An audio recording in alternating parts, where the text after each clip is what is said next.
The Mayors Council of Guam held their first monthly meeting of the year today, and as soon as the formalities were taken care of, they got right down to business, starting with an issue that's been an eyesore throughout every village on the island: abandoned vehicles and white goods. MCOG President Jesse Alex says it's the red tape slowing everything down. So we've been waiting for the purchase orders from the Recycling Revolving Fund to clear out the abandoned vehicles, junk vehicles, and the white goods, tires, and green waste. And so I know we did announce that we're working on it and that we're hoping to have the POs ready by the end of the month.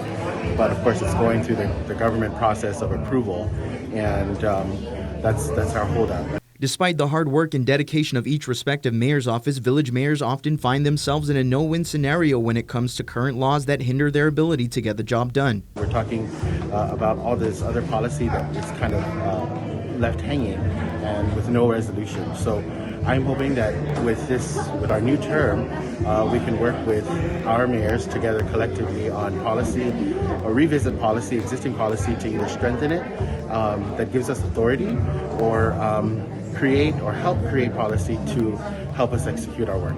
A topic that sparked some pretty impassioned commentary was that of citations. Village mayors will be going through an all-day training session on citations later this month. Alex says in many instances, their hands are tied. We have the authority to cite for stray animals that are pets that are loose, pets that are attacking people, pets that are a nuisance, and then also for illegal dumping.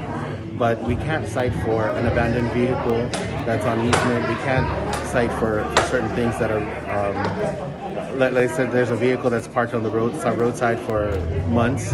There's nothing we can do. Alex says citations aren't just a slip of paper. For years, the mayors have had that authority, but it's only recently that we've been given the citation books and the citation training. It's still kind of new for some mayors, and we want them to know that it's a tool, really, to keep the environment safe and to keep our neighborhoods clean. It's not just about giving people a citation so that they can pay a fine.